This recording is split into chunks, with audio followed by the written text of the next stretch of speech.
પરમ પૂજ્ય વિશ્વેશ્વરાનંદ બાપુ પર હું વિનંતી કરું કે આપ આશીર્વાદ આપો.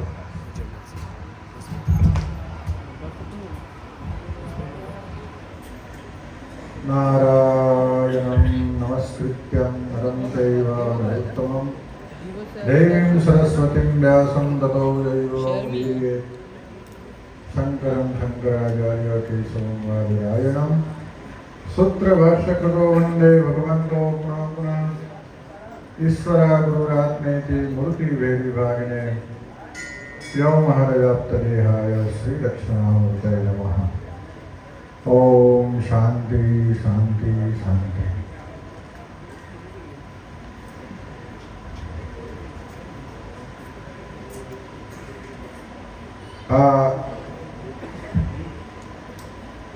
आज हम लोग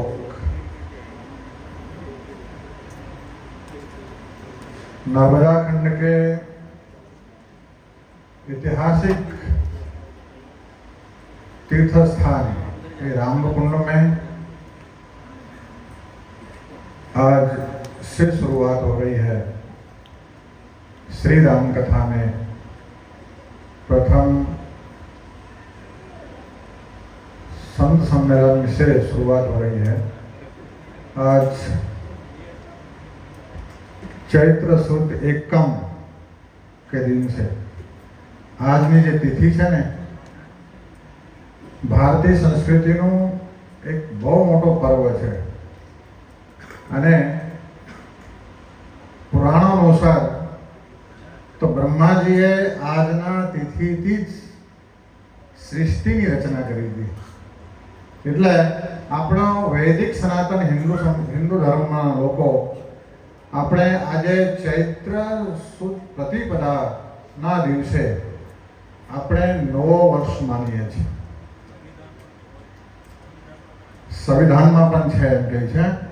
એટલે આજનો દિવસ બહુ પવિત્ર. આપણને બધાની કોઈની ખબર ના હોય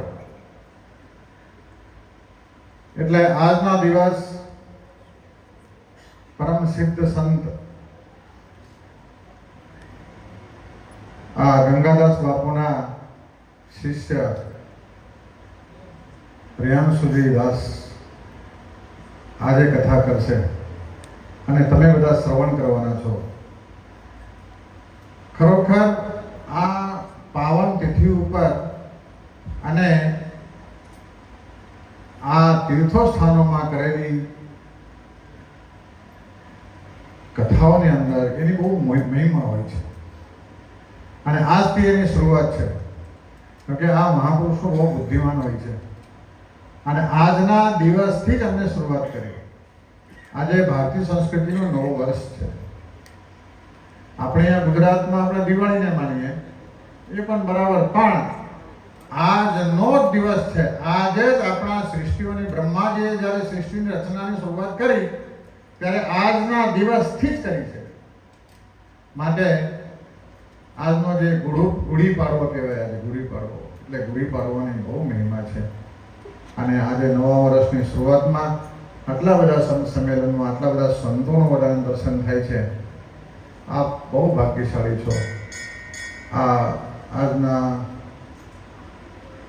સભામાં મંચસ્થ ઉપસ્થિત પરમ પૂજ્ય ભીતરાગ તપસ્વી મહામંડલેશ્વર શ્રી 1008 શ્રી સીતાનંદજી મહારાજ, આશ્રમના પરમ અધ્યક્ષ શ્રી ગંગાદાસ બાપુ, ઉપસ્થિત પૂજ્ય કેશવદાસ બાપુ, વિરામદાસજી બાપુ, બટુકગીરીજી મહારાજ અને તમામ વિતરાગ તપસ્વી સંત મહાપુરુષ અને આપ સૌ શ્રદ્ધા અને વિશ્વાસની પ્રતિમૂર્તિ સજ્જનોને માતાઓ,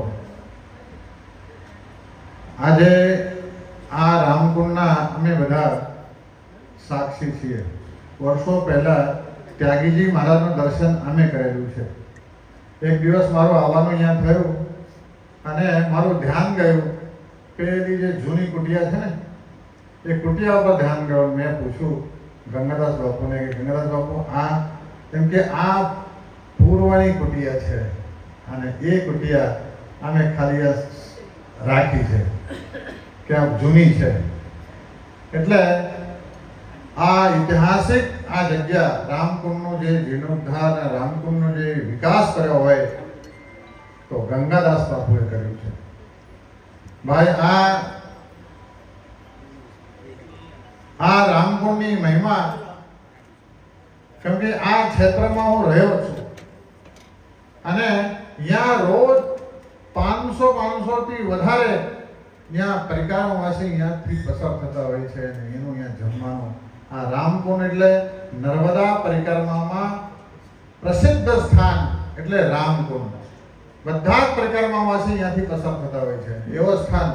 કેમ કે અમે વર્ષોથી જોયું છે અહીંયા કાંઈ નહોતું પણ સંતોને ટુકડો મળતો હતો.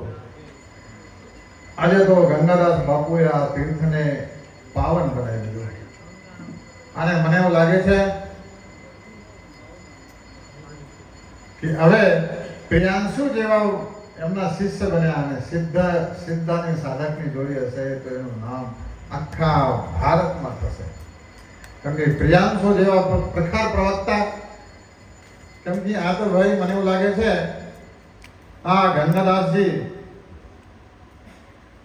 આ ઘડતર કરનારા ભાઈ આ તો જોરદાર સોની છે અને એને એવો ઘડતર કર્યું છે અને એવા એને શિષ્ય એને બનાવ્યા અને જે આજે જે એનું વક્તવ્ય આપ સૌના સામે છે.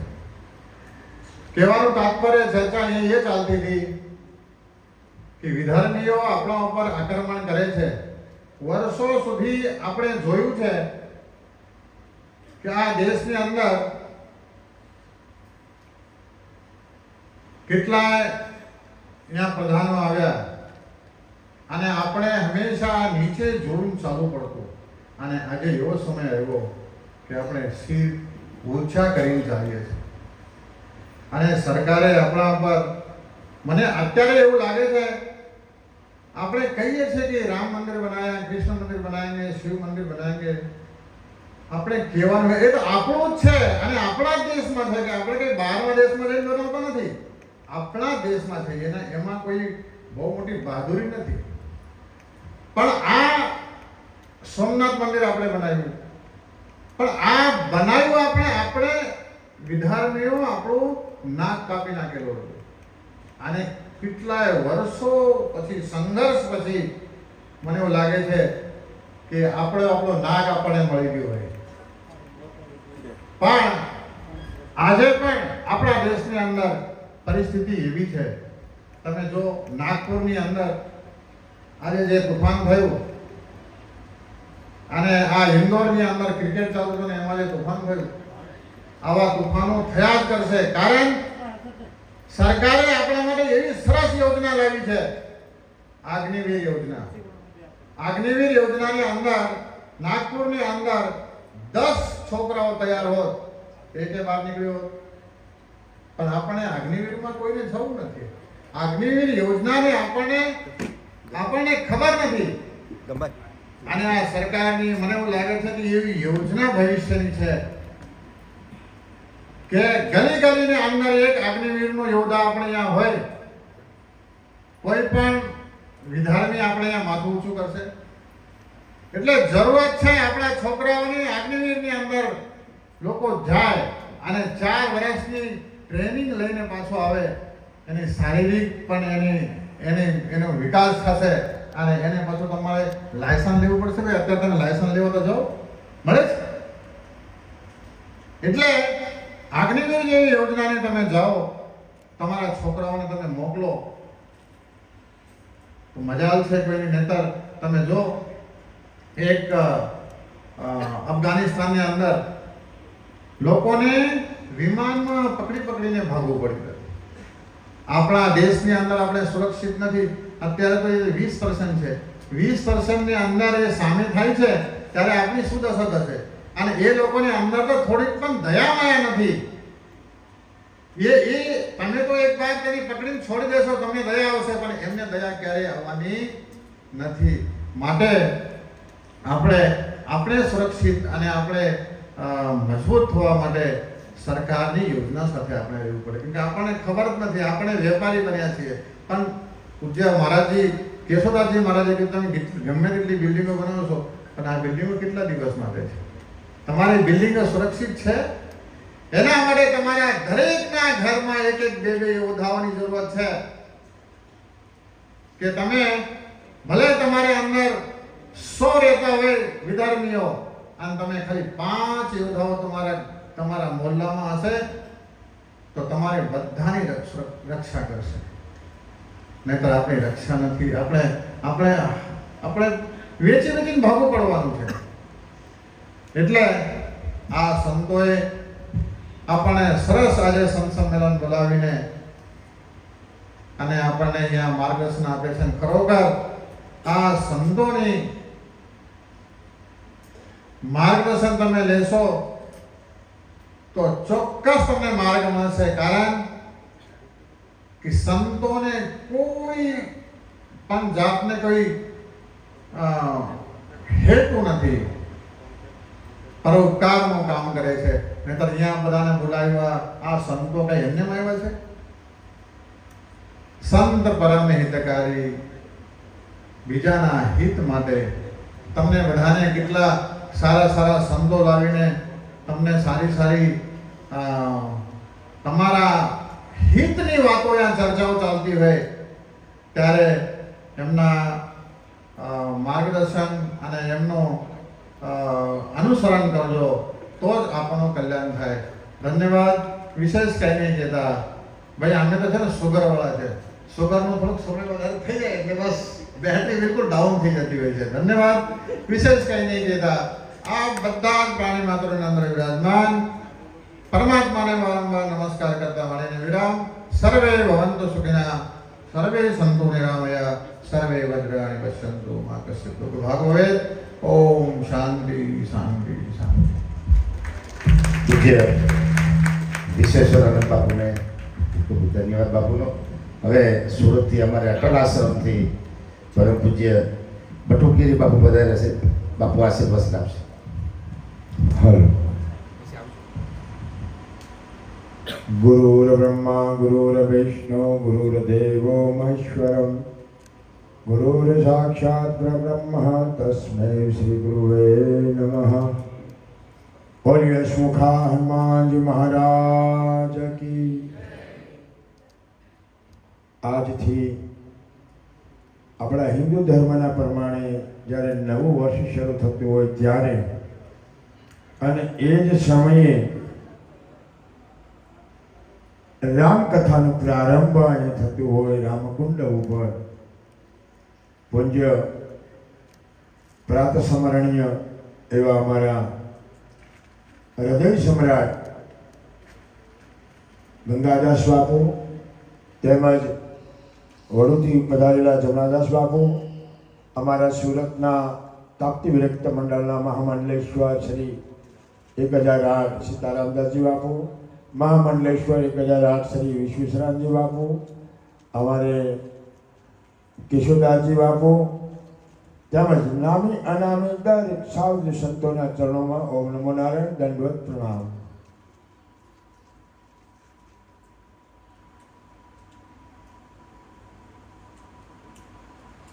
મિત્રો, સત્સંગ, પ્રવચન, કથા, ભાગવત વગેરે વગેરે ખૂબ જ આપણે સાંભળતા હોઈએ છીએ, પરંતુ એને આપણા મનોમંથનમાં લાવતા નથી. આજે હિન્દુ ધર્મ વિશે બધા સંતોને બોલવું પડે છે. કથા, વાર્તા, પ્રવચનો સાંભળ્યા પછી આપણા જીવનમાં કઈ પરિવર્તન ખરું?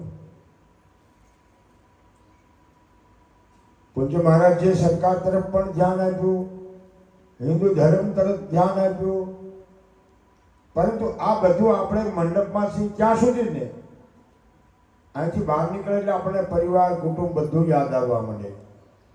આપણે જાતિવાદમાં વેચાઈ ગયા છીએ. કોણ છે? પટેલ, કોળી પટેલ, દરબાર, અને 4 વર્ણ છે: ક્ષત્રિય, વિપ્ર, વૈશ્ય અને શૂદ્ર. 4 વર્ણોની અંદર આપણે સનાતનમાં છીએ અને એ 4 વર્ણની અંદર બધી જાતિ આવી જાય. એ બધા હિન્દુસ્તાની ધર્મ સનાતની છે અને સનાતની છે, આદિ અનંત છે. એનો કોઈ અંત નથી. વિધર્મીઓ કેમ કહેવું પડે છે? એનો ધર્મ કાંઈ નથી એટલે વિધર્મી કહેવું પડે છે. જો એનો કોઈ ધર્મ હોય તો કેવું પડે કે ભાઈ આ ફલાણા ધર્મના છે. પણ વિધર્મી એટલે એનો કોઈ જ ધર્મ નથી. સિર્ફ અહિંસા કરવી, આતંક ફેલાવવો, ધર્મથી વિરુદ્ધ કાર્ય કરવા, એને વિધર્મી કહેવામાં આવે. હું તો બધાને હાથ જોડીને કરબદ્ધ વિનંતી કરું કે જે ભગવાને આપણે મનુષ્ય જન્મ આપ્યો છે અને એમાંય સનાતની છે. બીજા ધર્મમાં તો તમે જુઓ કેટલાય જીવની હિંસા થતી હોય છે. આપણા ધર્મમાં એક કીડીને મારે તોય વિચાર કરવો પડે, અને સામે વ્યક્તિને મનુષ્યને કાપતા પણ જરા આંચ નથી આવતી, હૃદયમાં દુઃખ નથી. આપણને બાજીવાળો કોઈ બીમાર પડ્યો હોય તો આપણને વેદના થવા માંડે. આપણે તો કરુણાથી ભરેલા છીએ, મમતાથી ભરેલા છીએ. દયા, કરુણા અને મમતા આપણે ભરેલી છે, ત્યારે આપણે બીજા ધર્મની વાતો કરીએ છીએ. આપણો સનાતન છે તો આદિ અનાદિ અને અનંત છે, એ કદી નાશ નથી થવાનો. બધા ધર્મની તારીખ છે કે ભાઈ 1600 વર્ષ થયા, બૌદ્ધ ધર્મ એટલા વર્ષો થયા, હિન્દુસ્તાનની અંદર બધા ધર્મોની અમુક ડેટ, પણ સનાતનની કોઈ તારીખ જ નથી. એ આદિ અનંત છે. આપણે મારા પૂર્વ વક્તા અમારે મહારાજજી કીધું કે સરકાર તરફ દબાણ લાવવું જોઈએ. હું તો વર્ષોથી કહું છું, નરેન્દ્રભાઈને પણ અમે 10 લેટર લખ્યા છે. હું પણ અખિલ ભારત હિન્દુ મહાસભાના રાષ્ટ્રીય અધ્યક્ષ તરીકે હોદ્દો છે મારો સનાતન ધર્મમાં. પણ તમે જેટલું બોલો છો ને એટલું જો તમે અમારા મહાપુરુષો બોલે તમે જરાક પણ જીવનમાં ઉતારો ને તો એક ક્રાંતિ થાય. પણ આપણે તો એ જગ્યા પર પાછું સુપ્રત કરી દઈએ છીએ. ગાય ખાતી હોય ને પછી કલાક સુધી મોઢું હલાવ્યા જ કરે છે, હલાવ્યા જ કરે છે, ઘાસ નથી મોઢામાં. આપણે તો શુભ સાપ સાંભળ્યા કરીએ છીએ, પણ એનું મંથન નથી કરતા કે આ મહાપુરુષો આપણને જગાડવા માટે શું શું બોલે છે. એવી રીતે આપણે આના પાછળ ખૂબ ધ્યાન આપવું પડશે. કારણ કે ન ધ્યાન આપો તો મને ઘણા એવા સમાચાર આપતા હોય છે કે મહારાજ ઘંટી વગાડી લ્યો, બંગલા બિલ્ડિંગો બાંધી લ્યો, તમારે એમાં રહેવાનું નથી, અમે રહેવાનું તો અમારે છે, શાંતિ રાખો. કે તમારી જનસંખ્યા ક્યાં કાનૂન છે? બાંગ્લાદેશમાં તમે જો કેટલા 1% બાકી છે ખાલી, ત્યાં સત્તા બદલાઈ જશે. કહેવાનો મારો મતલબ એક જ છે, સરકાર તરફ પણ આપણે દબાણ લાવવું જોઈએ. જો 370 હટી શકતી હોય, અયોધ્યામાં 5-6 વર્ષ સુધી કેસ લડતો હોય, ત્યાં રામ મંદિર બની શકતું હોય, તો જનસંખ્યા કાનૂન પસાર કેમ ન કરી શકાય? અમારા બે અને તમારા બે, આજે તમને ગવર્મેન્ટનો કશો લાભ નથી મળતો આપણા હિન્દુઓને. બધા લાભો ખાલી મુસ્લિમ વર્ગને જ મળે છે. કારણ એની જનસંખ્યા કેટલી છે, વોટ બેંક છે, યાદ રહે. હું તો તમને બધાને કહું છું, તમે 2 બચ્ચાની 5-5 બચ્ચા પેદા કરો. वो कहते कि अल्लाह की देन है तो तुम्हारे પણ ભગવાન રામની દેન છે. તમે તો વિચાર કરો, ફ્રીજ માંગશે, ટીવી માંગશે, ભણવામાં એટલો ખર્ચ લાગશે, તો એ લોકોને વિચાર નથી આવતો. ભગવાનને પ્રાર્થના કરો આપણી જનસંખ્યા વધે અને આપણે બધાય એક એવો કાનૂન પસાર કરો. અમારા સંતો દ્વારા હું હાથ જોડીને વિનંતી કરું, સંતો દ્વારા આપણે અપીલ થવી જોઈએ કે ભાઈ જનસંખ્યા કાનૂન પસાર થયા દેશમાં. 370 હટી શકે છે તો જનસંખ્યા કાનૂન પસાર નહીં થઈ શકે. અમારા બે, તમારા પણ બે, સમદ્રષ્ટિ, સમભાવ. અને અમને જે ગવર્મેન્ટના લાભ નથી મળતા તમને પણ મળે, અમને મળે છે, તમને મળે, તમને મળે, અમને પણ લાભ મળવા જોઈએ. પરંતુ દેશમાં આ બધું કરવું અસંભવ છે. નાની વાત હોય. અરે પહેલાં તો આપણા સ્વામિનારાયણ સંપ્રદાયની વાત કરીએ, જે હમણાં કેટલા વર્ષોની અંદર નીકળ્યું છે. એમાં હમણાં મેં વિડીયો જોયો તો કે ભગવાન કૃષ્ણએ એવું કીધું કે મારે સ્વામીજીના દર્શન કરવા ત્યાં જવાનું. કલ્પના તો કરો, 5000 વર્ષ પહેલા ભગવાન થયા છે. એની કથાઓ ગમે તેવા મહાત્માઓ, વક્તાઓ પર, અરે વ્યાસપીઠ એ તો જ્ઞાનની પીઠ છે. તમારા સ્વામિનારાયણ સંપ્રદાયમાં આવું જ્ઞાન આપવામાં આવે? કયા શાસ્ત્રમાં એવું લખ્યું છે? ભગવાનને નીચા દેખાડવા, સનાતન ધર્મને નીચા દેખાડવા આજે આપણા મહાત્માઓ મહાપુરુષો ભગવા કપડાં પહેરીને એને ભગવા કપડાનો અધિકાર જ નથી. આવા સંપ્રદાયમાં જવાની પણ અધિકાર નથી. હું તો ત્યાં સુધી કહું છું કે આ બધા ગુરુમુખી હોવા છતાં નુગરાઓ છે. ગુરુમુખી આવું કામ કરે. એક સારો સંસ્કારી મા બાપનું બાળક હોય એ મહાત્માને જોઈને સરળ સ્પર્શ કરે. એને ખબર નથી કે આ સ્વામિનારાયણના છે, આ સીતારામ બાપુ છે, આ સંન્યાસી છે, આ ફલાણા મહાત્મા છે. એનો ભાવ જ નિર્દોષ છે. એવા નિર્દોષ બાળકો માટે આની અસર કેવી પડે છે મને તો કલ્પના નથી આવતી કે આ લોકોની બુદ્ધિ હવે. અને અમુક સમયે જ્યારે ધર્મ ખૂબ ખીલે ફૂલે ને પછી એમાં નાશ પણ એવી રીતે જલ્દી થાય. અને શંકરાચાર્ય ટૂંક સમયમાં આનો કોઈ પાક્કો નિર્ણય લેશે કે આની પાછળ એક કાનૂન પસાર કરે કે કોઈ પણ મતલબ અને કોઈ દિવસ અમારા સીતારામ સમજો, સંન્યાસી સમજો, કોઈ પણ સંપ્રદાયના મહાત્માઓ સર્વ ધર્મ સંભાવના આવો ભાવ રાખતા હોઈએ ત્યારે આ લોકોને એ ભાવ નથી કે સનાતની એમ તમે મુસલમાન છો, બીજા ધર્મ ક્રિશ્ચિયન છો, શા માટે હિન્દુ ધર્મની પાછળ દેવી દેવતાઓનું અપમાન કરવું? અમે કદી પણ સ્વામિનારાયણ સંપ્રદાય વિશે કદી કોઈ મારા મહાપુરુષો બોલ્યા હોય તો બોલો હું મારું ભેખ ઉતારી દઉં. એના બદલામાં એક ધારું પાછળ જ પડી જવું છે. અરે નાના બાળકોના વિડીયો આવે છે યુટ્યુબમાં, ભલે ટકલાઓ તમે સમજો 15, 10 વર્ષના બાળકો આવને વિશે અભિપ્રાય આપતા થઈ જાય છે. બહુ દુઃખની વાત છે. આ સંસ્કાર આપણા બાળકો માટે ખૂબ જ વિપરીત અસર કરતા હોય. પરંતુ સનાતન છે ને એ પરેશાન થઈ શકે, પરાજિત નહીં થઈ શકે. ગમે એટલા જે ધર્મના જેટલા ધમ પછાડા કરવા હોય ને કરે. આમાં તો અનેક મહાપુરુષો પેદા થતા હોય છે. રામ ગયા, કૃષ્ણ ગયા, છતાં સંચાર ચાલે છે. જો આ હિન્દુ ધર્મ કદી નાશ નથી થવાનો. આજે આ રામકુંડમાં બાપુ છે, બાપુ પછી પ્રિયંશુભાઈ પણ આવ્યું છે, બાપુ પણ આવ્યું છે, એમના શિષ્ય આવ્યું છે, વંશ પરંપરા. મને એક બીજો ગર્વની વાત કરવી પડે કે તમે તમારા બાળકોને ભણાવી ગણાવીને ડૉક્ટર, બેઝિન કે એન્જિનિયર સબ બનાવો છો ને, એમ સાધુ એના શિષ્યને કેટલું ઘડતર કરતું હશે કે મારી સ્થાવર મિલકત, જંગમ મિલકત, મારી જે કંઈ પ્રણાલિકા છે, મારા ધર્મ વિશે હું જાણું છું, એ બધા જ ગુણો મારા શિષ્યોમાં ઉતરે. અને જે આશ્રમમાં અમને અમારું તન મન ધન બનાવ્યું છે અને અર્પિત કર્યું છે એ મારો શિષ્ય મને સમજીને એ ઉત્તરાધિકારી બની અને આને સવાયું કરે એવા પૂજ્ય બાપુએ બાળકને તૈયાર કર્યું છે. હું તો ઘણીવાર જોઉં છું તમે ખૂબ ભાગ્યશાળી છો બાપુ કે તમને સારા શિષ્યો મળે. બાકી ઘણા ગુરુઓની પાછળ તમે જુઓ ને, અમારા બાપુ છે પાલિતાણા, મારા ગુરુભાઈ છે ઓમકારગીરી બાપુ, મને તરત ઈશારો કર્યો એમને કે બાપુ તમે ત્યાં જરા ધ્યાન આપો.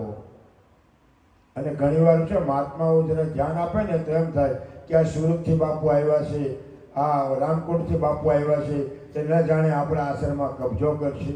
અરે ઘર જેને છોડ્યું હોય, જેને આશ્રમ જ બનાવવા છે, એના જેને તુચ્છ વિચારો આવે, જ્યારે ભક્તોમાં આવે ને એ આશ્રમોનો વિનાશ થાય છે. મને બાપુએ હું ભાઈ એ લોકો મને કોઈ બોલાવે વાત કરે કે બાપા તકલીફ છે ત્યાં હું ઊભો જ છું. સાધુ છે પરહિત વચન મને કાયાથી આપણે શરીર મેળવ્યું છે, બીજાનો ઉપકાર કરે છે. વૃક્ષ કદી ફળ ખાતું નથી, એમ સાધુ એની તપસ્યાનું ફળ શિષ્ય ખાતો હોય છે. અને મા બાપ કદી પણ એક રૂપિયો ભેગો કરે, લાખો કરોડોની બેલેન્સ કરે, એ કોના માટે? પોતાના સંતાનો માટે. ગુરુ જ્યારે કાંઈક એકત્રિત કરતા હોય સંસ્કારથી માંડીને બધું, તો એ એના શિષ્યને અને ધર્મના માટે કરતા હોય છે. ત્યારે આપણે સહયોગ આપી અને ધર્મની પછી આગળ આપણે વધવું જોઈએ. તમારા બધાના જીવનમાં ભગવાન રામ સદા માટે કૃપા વરસાદ કરે એવી મંગલ શુભકામના સાથે હું મારી વાણીને વિરામ આપું. સનાતન ધર્મ કી, હસમુખા હનુમાનજી મહારાજ કી. પૂજ્ય બાપુનો ખૂબ ખૂબ આભાર. બટુકેરી બાપુનો. સમય તો ઘણો થઈ ગયો છે પણ હજી અમારે બે ધોરણો બાકી છે. હજી અમારે પૂજ્ય જમનાદાસ બાપુ અને સીતારામદાસ બાપુ